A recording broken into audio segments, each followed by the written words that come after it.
Yeah, hey, good morning, Dave. Obviously, you guys know Missouri State pretty well. I wonder what you think about this matchup and maybe the whole field that you're going to see up there in Lawrence. Yeah, Missouri State, obviously, we played them home and away, two really good games. Um, Big physical team, experienced, have a lot of power, and they can beat you in a few different ways. So, it doesn't surprise me that we're playing them. We're in the same area. Um, so, yeah. And then, Northeastern, followed them a little bit because of they seem to like to run. I know they've got over 200 stolen bases as a team, which is amazing.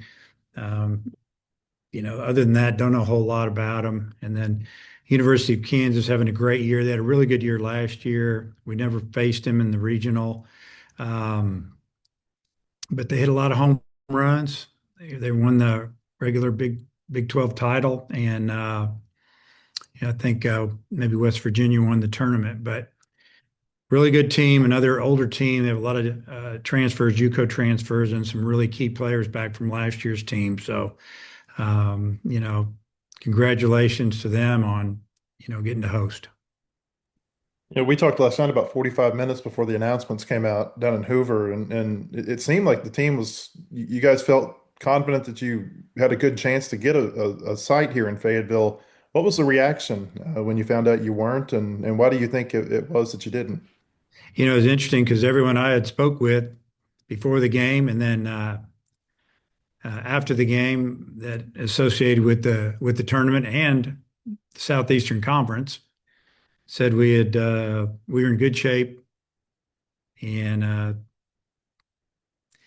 yeah, so that kind of threw a little, maybe a little confidence in there. And then we were on the bus, we all showered and got on the bus and we're heading to the airport when I think they posted the 16 sites. We were a little taken back. We thought we're going to get one. Um, you know, we had heard after we won the first two, we were in good shape, but we felt like we needed to win that third one to make sure. And we used McIlvain for like 4 innings. So it makes you wonder about the tournament a little bit. What's it all about? So maybe rethink it in the future on how we handle it and how we pitch it, how we play it. But I did enjoy the tournament and enjoy being around the guys all that time. And I felt like we got better. We were a little out of gas and some other things yesterday didn't go great, obviously, but excited about the regional. Looking forward to getting these guys a little bit of rest next day or so and get our itinerary ready and head up to Lawrence. And then last one for me, KPI and DSR, you're 13, RPI, you're 21. I mean, do you feel like this is just kind of the same old, where they fall back on the RPI that's familiar to them? Yeah, it was easy for them. Just put it that way. It was easy. Oh, let's go ahead. Dave, given the confidence that you said y'all had that y'all were going to host, do you think not being selected as a host maybe gives a little extra chip on your shoulder going into this weekend? I don't know. We're not going to play that card. Just with the team when site, was announced, the guys seemed excited to just go play. Obviously, we knew that we were going to be in regional. We knew we were going to be on the road. I'm glad we're in this area. It gives our families and fans that are in this area, obviously, a little better opportunity to get there. I haven't been to Lawrence in a while. I know they have full turf field now. They've changed the dimensions a little bit, and it's a lot different. So I'm looking forward to that. But I don't feel like it. I mean, we know what we need to do. We need to play well on Friday against Missouri State. And you kind of mentioned it there, still being somewhat close to Fayetteville. The way it was set up this year, I guess they seed like 17 through 32. So there was a chance you could have been sent coast to coast. I mean, is that a little bit of a relief that you're at least close enough where, fans can travel and it's not as big of a trip?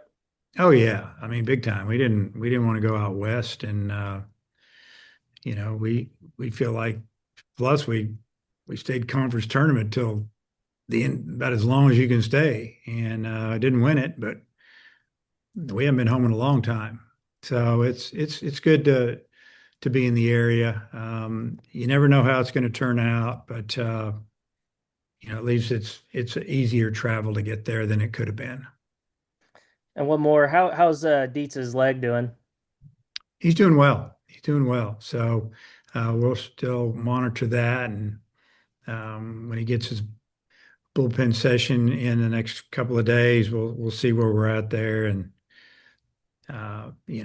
try to figure out how we want to handle it. Do we want to pitch him in the first game? We want to give him another day's rest. We're still lining all that up. Thanks. Jackson, go ahead.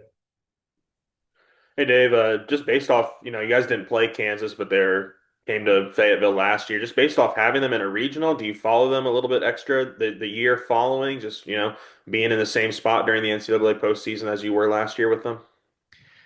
I would say not because of them being in the regional. I follow them a little bit because I follow the Big 12 in the area a little bit. So just seeing what they did every weekend, they seemed to win series. That's what they did. And the only one they really struggled in big time was, West Virginia went to Lawrence and swept them. A couple of good games and then got after them. So, but that's baseball. It's what happens. Good teams come in, you have a bad weekend, and your season's usually not judged on that. But yeah, they've had a super year, and I've kept up with them because they're a Midwest school. Gotcha.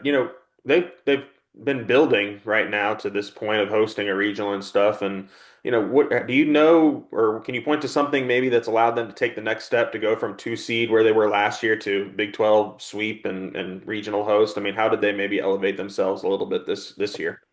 They got some key people back that were on the team last year, that they could build around, and they brought some junior college kids in that are in their second year, and they brought some pretty good JUCO players in and transfers. But there are a lot of junior college transfers, and they've hit on them. Those kids have done a good job for them and fit their system. I think their coaches have done an outstanding job. And yeah, I'd say that was probably what really, really got them to where they are this year. You've had some success in your tenure going on the road for a regional. I think three College World Series trips. Do you lean back on that experience, like specific things that you remember from that time, or is every team different and you gotta, do a different itinerary or whatever that might be this time? Yeah, I think every team's a little bit different, but the philosophy is still the same. Right now we just need to get some rest, and that's what I just talked to him about. So we just have to get them right physically. I think mentally we're good, and go over there. And the first game's a neutral site game, and you never know who's going to win the second game. Lose, you don't know where you're going to be at for game two. But for Missouri State and Arkansas, we're playing each other for the third time, and this time it's at a neutral site. So can't get too wound up about anything except the first game. That's one you got to take care of. You mentioned McIlvain pitching so much in the Auburn game, like maybe trying to lock down a host or just win that game. But was it also maybe a little bit of a test run for what you got coming up and just seeing how many innings he can now throw headed into the NCAA tournament? Yep, all three. Wanted to win that game.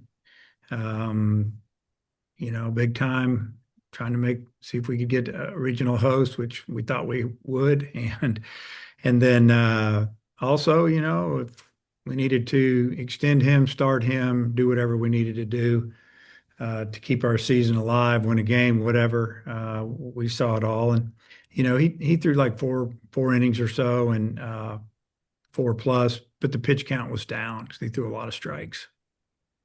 Thank you. Tom, go ahead. Yeah, your series with Missouri State's been kind of wild, kind of, I guess, fun. I don't know. How would you describe going against those guys so often, being right here in your region? Yeah, I think it's like almost intense, but friendly at the same time, like respectful. Like we respect them, and I feel like they probably respect us. And but I have a lot of respect for that program. Always have.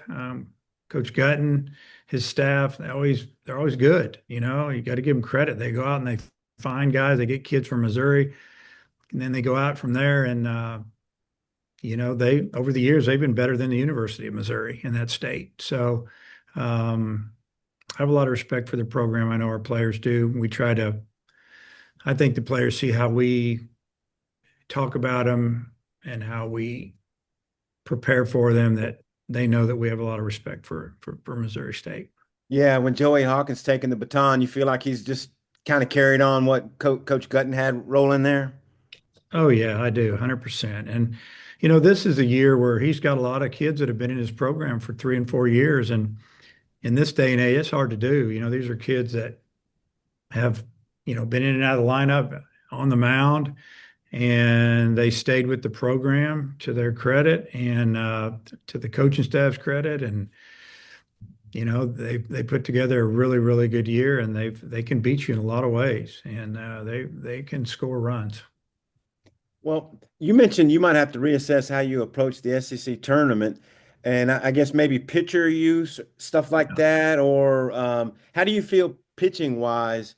Did anybody overextend there? No, we don't feel like we did, or we wouldn't have pitched them again. We had guys that wanted to throw again, had thrown on a couple days rest, but only threw an inning or so. More of a bullpen situation. Obviously, Gackle didn't throw but one time. It was outstanding. Dietz threw to two hitters, got about 20 pitches in and something along that line. And thank goodness he's going to be available for the weekend, it looks like. So we just got our bullpen some work, and they did a great job. Hopefully they gained a lot of experience and at the same time, a lot of confidence. Totally go ahead. Kind of piggyback on that. Do you get a lot more confidence in some of the guys after their week at the tournament in terms of them going out in this next week, pitching wise? Yeah, I mean, I do. I feel good about it. I know, talking with Coach Hobbs the other day, we were just excited about the way the bullpen performed at Kentucky, and then especially in the tournament, and especially like the bullpen day. We had a game where we were throwing everybody in the pen, and they got us a W, and we moved on. So yeah, I like where our relievers are right now. Appreciate it. Matt and Hutch, want to close this out? Yeah, I mean, going back to you had 20 aggregate SEC wins when you take the tournament into consideration, and the only other two teams that had that are top eight national seeds. Uh, why do you think Arkansas's 20 SEC wins are treated differently? Well, I had somebody on the national media that's big into baseball used one word, and I'm not going to use it, but I'll just use the word. It was easy. That's a nicer word. Hmm. It's easy. Just go by the RPI and let's move on to the next day. I guess it's frustrating, but at the same time, a month ago we were fighting to get in a regional. So, I guess someone had said that we were too far back when we started the tournament. I don't believe that. I don't believe that. I mean, the only thing that wasn't great was our RPI, and it's 2021, and a team that got in ahead of us that ended up being pretty far up there. I think RPI was 12 or 13, and that's where they end up being seated. Mhm. And we had better everything than except their RPI. I beat them head to head, doubled them up in quad one wins. I mean, there were a lot of things, and you just kind of like, wow, what do we have all this for? Why do they even keep track of it? When you look at the matchups you've had against Missouri State this year, obviously not weekend pitching that I guess either team has used. How do you think that changes the evaluation when you go back and you look at those matchups? It doesn't change it a whole lot. I mean, it's still hitters against pitchers, and we're facing guys from their pen maybe, and same with them. But it just boils down to playing good that day, And if they got a hot pitcher, we got a hot pitcher. Yeah, the other team could be in a little bit of trouble, but you know, it's about offense, and it's about throwing strikes and playing well. And so it'll be a great ball game. And then, in terms of knowing their lineup so well, does that help you when you're evaluating whether you want to use Dietz or Gackle against them? Oh yeah, I mean it's same for them as well. Do we want to go right or left, or is this guy we feel like in a matchup better than the other one. In this case, it might just be, do we want to let Dietz have another day to rest that leg? Do you have any good memories at this ballpark? I know you've been there with Nebraska before. Yeah. Yeah, back when I was coaching there, Dave Bingham was the coach, and I forget the coach that was there before him or after him. And then I remember sitting behind the bleachers one game after about 4 innings. I didn't last long in that one, but yeah, I just remember being a really big park, and it's hard to score there, and now it's changed a lot, at least from what I've been told. I haven't been to the park in many, many, many years, so sits right next to the basketball arena, and so I'm looking forward to going up there. It's Kansas City area. Got a lot of friends in that area as well. Didn't you say you went on a recruiting trip to KU in high school? Went on a trip, like just a over there and back day. Looked around, went to Missouri, Wichita State, schools like that. Okay, thanks. That was a long time ago. What you got last one? Yeah, Dave, Gackel's last outing, I think last couple outings have been a lot better. Just what's been different for him? He's just pitching like he can. I don't know, exactly can't put my finger on it. Just throwing the ball good, throwing fastball for strike. All speed's been great. Confidence. He's a junior, end of his junior year. I think it's just all starting to click. And then one more metrics question. I know a few years back, basketball completely got rid of the RPI, replaced it with the net. Do you think that baseball should do something similar? I mean, I know they've got the DSR, the KPI. Like, do you think they should just scrap RPI altogether and go with one of those other metrics, or? Or they're going to maybe make some adjustments in the RPI. I don't know. I really don't. Yeah, I don't want to say too much. Thanks. Hey, Coach, appreciate your time as always. See you in Lawrence. Okay.